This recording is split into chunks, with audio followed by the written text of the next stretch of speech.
حاضرین، محکمہ موسمیات نے شوال کے چاند سے متعلق پیشن گوئی کر دی ہے۔ محکمہ موسمیات کی جانب سے 9 اپریل کو شوال کا چاند نظر آنے کے امکانات ظاہر کیے گئے ہیں۔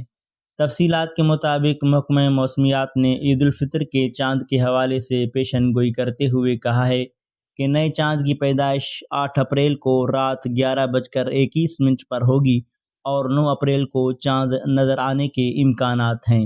اس سے قبل رؤیت ہلال کمیٹی کے چیئرمین مولانا عبدالخبیر آزاد بھی سائنسی بنیاد پر رمضان کا چاند 29 کا ہونے کا امکان ظاہر کر چکے ہیں اور کہہ چکے ہیں کہ پاکستان میں عید الفطر بروز بدھ 10 اپریل کو ہونے کے امکان ہیں۔ محکمہ موسمیات کا مزید کہنا ہے کہ 9 اپریل کو ملک کے زیادہ تر مقامات پر مطلع صاف رہنے کا امکان ہے، جبکہ ملک کے شمالی علاقوں میں مطلع ابر آلود ہو سکتا ہے۔ تاہم مرکزی رؤیت ہلال کمیٹی کا اجلاس 9 اپریل کو اسلام آباد میں ہوگا۔ چیئرمین رؤیت ہلال کمیٹی مولانا عبدالخبیر آزاد کی سربراہی میں اجلاس ہوگا۔